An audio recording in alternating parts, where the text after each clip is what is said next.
Right now is a really weird time for COD, both as a player and as a content creator. I'm sure if you follow any personalities on Twitter, Twitch, YouTube, wherever the case, you might be seeing some discourse in regards to, as of recently, Warzone 2, but more so for me, it's just Call of Duty overall. That means Modern Warfare 2 and Warzone 2.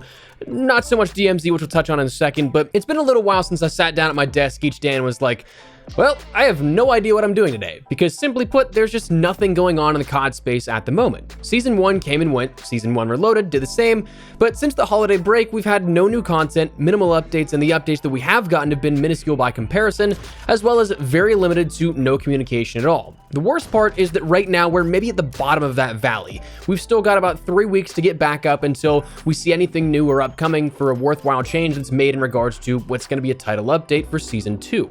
Today, I wanted to take some time and just discuss some of my thoughts with you from someone whose ears to the ground with all things in the COD space and has been for a few years, how this compares to prior years, and just casually discuss some of my frustrations that I'm feeling right now that maybe you do as well. This is not necessarily a normal video here on the channel by any means. We're usually just the objective, here's the information, but today, if you'd humor me, I just want to chat. If you enjoy the video, drop a like on it, but feel free to drop your thoughts below. I really hope this doesn't come off as entitled, whiny, or whatnot. I just want to get some stuff off my chest. If you agree, great. If you disagree, feel free to let me know down below, but let's keep this all civil. We're just gamers trying to have a good time.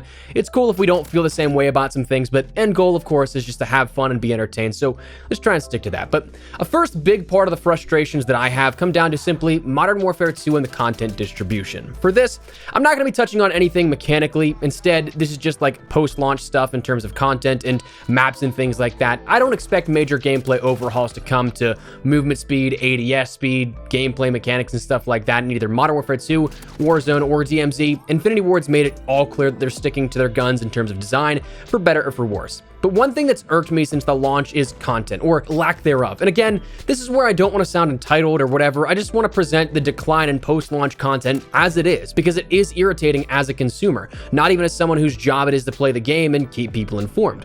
If this was not my job, I would still be saying the same exact things here. So let's take a look at Modern Warfare 2. Post-launch, your big things before Season 1 were ranking up your weapons, maybe your camos if you cared about those at all for Modern Warfare 2, not even for Warzone or DMZ. But those are your like sort of big grinds here at this. It didn't introduce the battle pass. That was something that comes in Season 1. But for Season 1 on the multiplayer side of things, in terms of content, replayable content at least, that's where I want to focus on maps real quick, because we had Shoot House and Shipment. 2 maps. Only 2. Neither of them are original. That launched on November 16th. That gave us 1 map at launch, Shoot House. A month later, we got another singular map. But since then, on the 14th of December, a month later, we've still yet to see anything else introduced. And the kicker is, and why things feel so boring right now is, like we mentioned, we still have another 3 weeks or about 3 weeks to go until Season 2. 18 days and some change. So that's not a lot to do, not a lot of things to play around with. So if you're feeling that way, no, you're not crazy, because by comparison, this is incredibly underwhelming.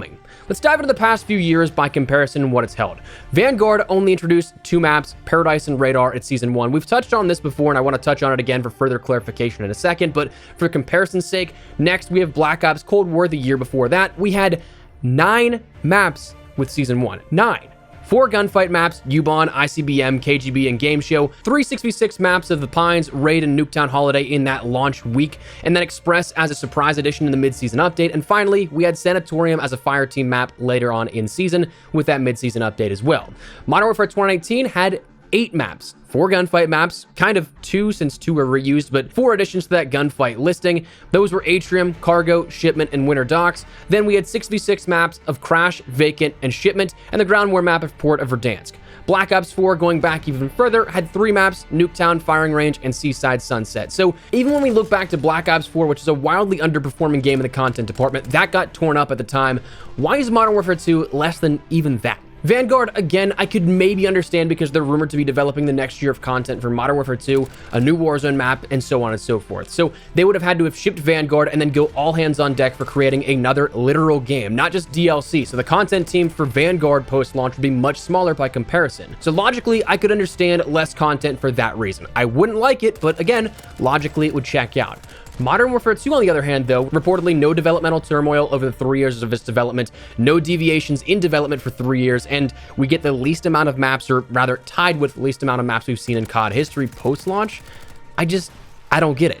And okay, yes, Infinity Ward had to launch Warzone 2 and DMZ with it, something that they didn't have to do with Modern Warfare 2019 Season 1, to be fair. Maybe that's a factor, and all those other devs didn't have to do with their Season 1s either. So maybe that's a factor as to why we got less, except comparably, it shouldn't be. Vanguard, again, still bad comparison, 2 maps in Season 3, Mayhem and Sphere. Cold War, 4 maps, Yamantau, Diesel, Standoff, and Duga. Modern Warfare 2018, Season 3, we had 5 maps. Backlot, Sawmill, Ania Incursion, Hard Hat, and Isle 9.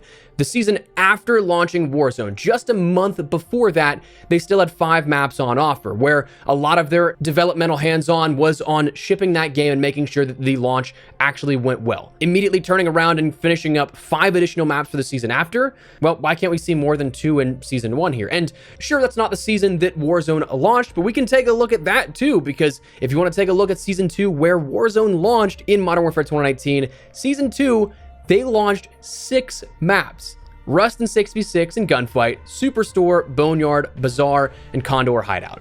On top of launching a brand new free-to-play open world experience with Battle Royale and Plunder. I mean, hell, for a little while, Season 1 was even only a break-even point for Modern Warfare 2. We lost Museum since the beta, and so Shoot House just kind of brought that back to a total number of maps that we would have had at launch if it wasn't removed. So I don't get it. I don't get why we have so little here in regards to that.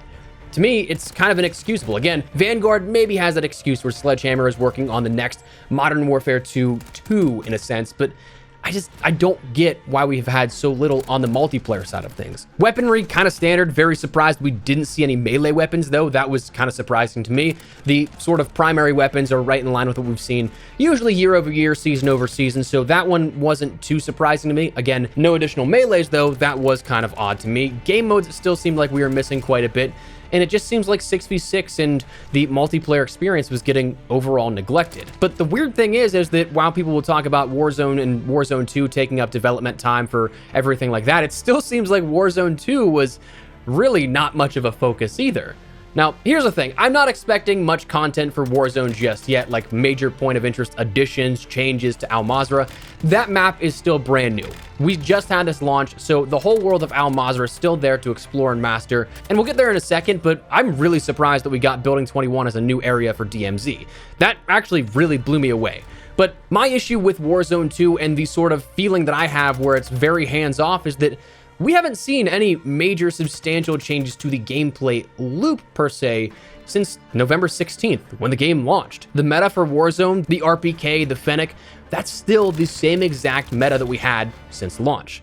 This is what I'm surprised by. I mean, it really blows me away that we have had a defined set of weapons that performed well. Nothing happened from launch to the mid-season update. We had a major title update a month after, December 14th, with that mid-season update, and then again, nothing was really done there. Since then, well, we haven't had a title update. We won't for another 3 weeks. So we're still stuck in that sort of same Groundhog Day of the exact same thing over and over again. Now, what I do find funny, and I kind of want to chime in on, is that while we have buy stations now, firstly, they're not really worth it, the loadouts in the buy stations. I wouldn't spend $8,000 for just my perks there in-game and solos, and then of course 16, 24, and 32, depending on where you play in those group modes. But these metas persisted even when we had the individual weapon buying, so the people that were against loadout drops coming to buy stations, I still don't really think that's too much of an argument. Again, I don't care either way. It's the game. I'm going to play however it is. I have no real stake in it, but I mean, these metas persisted since the 16th when weapons were just buyable. We're gonna have metas no matter what. We had metas even back in Black Ops 4 and Blackout when we just had ground loot weapons. I mean, we had the ICR for pure ease of use and minimal recoil, the Rampart 17 for damage, but the recoil was crazy. KN57 was a middle ground there. Peacekeeper was great as a DLC weapon. SOG 9mm, Spitfire, ABR, MOG, Paladin, Koshka, all those weapons were the ones that you'd want to pick up, and if you found anything else, you'd kind of want to avoid them or trade them out once you got one of those weapons. So, I mean, a meta is going to be there. It really just comes down to the developer, Infinity Ward, or seemingly now Raven in this case, to do something about that weapon balancing, to change up the meta and make it something that it's not just the same old boring weapons. And sure, maybe that's a little weird to think of them going in and tweaking weapon values, making some consciously better than the other, but in regards to weapon balance, that's kind of what happens. If something is head and shoulders above everything else, as it usually is when it's being used as a meta weapon, it's going to get tuned down. So the closer you get to those equal values, more ability you'll have to be able to play with any weapon you want to. And when we talk about changes overall, I mean, we still need a ton done beyond just weapon balancing, changing up the meta. Because not only just for like simple gameplay sake, things like perks, some are still bugged. We talked about how some perks were fixed as of an update as of recently, but Bird's Eye is still absolutely bugged. So clearly not everything's working as intended. There's still plenty of reports of player counts being much lower than anticipated by comparison, so I'd wager that we see even more changes coming in the near future. But some of these changes I think definitely should have been made beforehand. You're sleeping on a mode that had tons of critical feedback, but you didn't do anything about it for 2 going on 3 months by the time of Warzone Season 2. So, I mean, something's got to give there, right? Honestly, the other big part for Warzone 2 that people are excited for, I'm a little bit worried about, to be honest with you. Resurgence, that mode that is rivaling Rebirth Island, Fortune's Keep, but in the Warzone 2 aspect for the rumored map coming out in Season 2, either at launch or mid-season. The gameplay loop and mechanics that we have in Warzone 2 is not the same as Warzone 1, so I think that people may find it cool for a week, but not the vast majority. The people think that it will save Warzone 2. I think a lot of people are still going to be disappointed. I think that we got to temper our expectations for that, because if you don't like Warzone 2 mechanically in Al Mazrah, you don't like Modern Warfare 2 mechanically, you're not going to like it mechanically with Resurgence. So I feel like too many people are kind of putting their hope eggs in one basket where they're really counting on this to be the be-all end-all, and they're just going to end up disappointed, and I don't want to see that happen. So, I mean, that's something to consider as well. DMZ, I feel like I'm that one guy that's going around the room roasting everybody like, I have problems with you, I have problems with you. You're cool, we can keep going on. I have problems with you, and something like that. So DMZ has actually been the one thing that has been super chill for me. I've really enjoyed it. I don't know if it's just because like it's giving me something to do, whereas there's nothing else to do. I don't know if it's just that sort of novelty of it or what, but I mean, DMZ is pretty cool to me so far. Not necessarily everybody's cup of tea, and I fully recognize that. But again, coming back to it, I'm amazed that we actually did get a content update for DMZ when, just like I mentioned with Al Mazrah, it's one of those things that, like, we have a brand new world to explore. So the whole season, I was expecting just to have Al Mazrah, not necessarily Building 21. But I mean, I'm here for it. But honestly, when I look at like both experiences as a whole, the thing that I have been dealing with recently the most and has been incredibly frustrating is just stability. Now, this is not something that's new. We've had so many crashing issues, so many problems plaguing Modern Warfare 2 and Warzone 2 in terms of stability since launch. They've gotten some fixes, they've changed some stuff out, and yes, in the past it has actually kind of leveled out, but as of recently, this might be the funniest part to me lately, because I mentioned in another video, I truly cannot play the game for more than 5 to 10 minutes without crashing because of the new game_ship.exe error, which this, having mentioned it a couple of days ago, I at least feel a little bit better seeing other people in the comment section mention they have this as well. Not better because you guys are having a tough time, but it's more so relief on my end because I thought it was a system thing. I got a new PC, I thought I just had a massive defective problem with a component of my PC where I was stress testing and doing all sorts of tests for my CPU, RAM, GPU for literally 5 to 8 hours a day for like 3-4 days straight. I was trying to find issues that may not even exist just because of the game's stability with Modern Warfare 2 and Warzone 2 is it's pretty doo-doo. But it's funny to me because, like, I mean, I've seen this mentioned a lot recently. We haven't had an update to the game since December 14th. December 19th, if you want some smaller bug fixes in terms of like the overall experience, but the last title update was December 14th. So how is something working, then a month later, it just decides to unravel and not work anymore?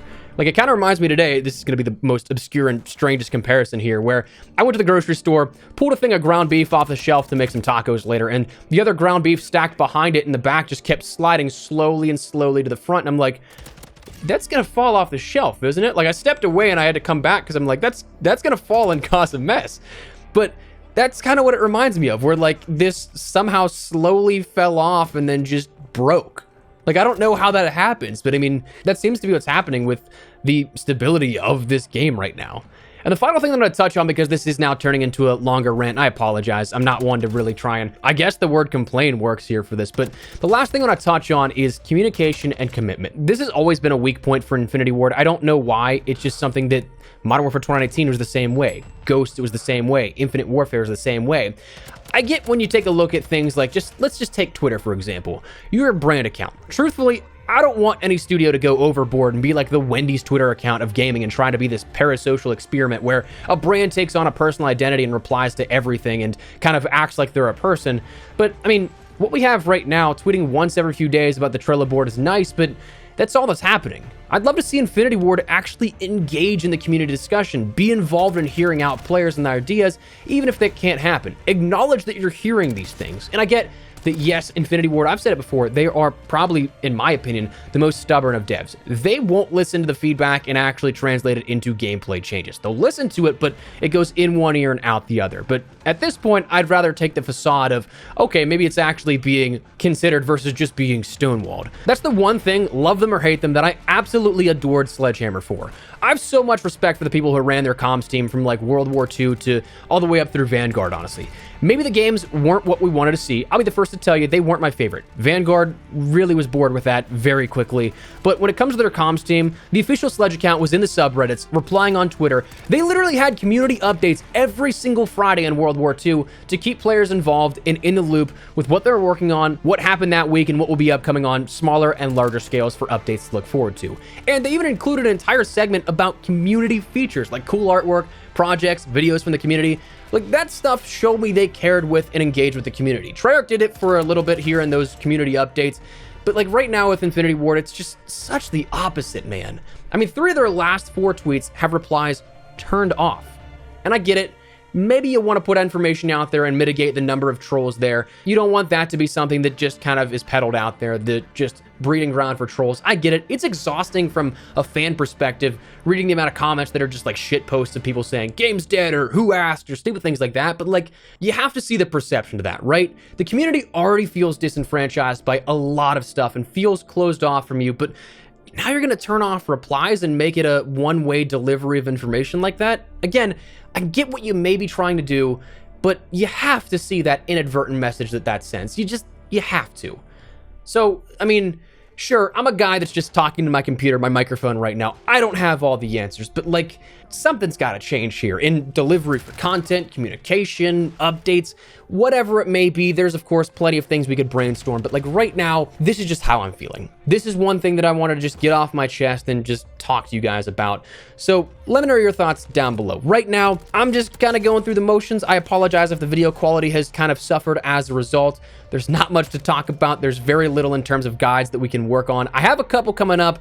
You may or may not be interested in them though. They're DMZ stuff, but it's stuff that I'm still actually kind of happy with making because they're more in depth. They can be more useful. They have more value than just, hey, here's what's upcoming. Here's some new stuff coming to the game, blah, blah, blah. So, I mean, I apologize if right now, the last couple of weeks and then up until season 2, things kind of just seem off with me. I apologize. That's just where I'm at. But let me know your thoughts down below. What do you think? Drop your thoughts in the comments. But if you enjoyed the video, you found it at all insightful, do me a favor and drop a like on it. And if you're new to the channel, hit that subscribe button as well. But for now, that's what we're going to call it. Thanks so much for watching. Fingers crossed, season 2 is a banger. We have some short-term memory and we just get back to enjoying the game. But we'll see where we go from here. For now, thanks so much for watching. Minuscule Espresso. I'll see you guys later. Take care and peace.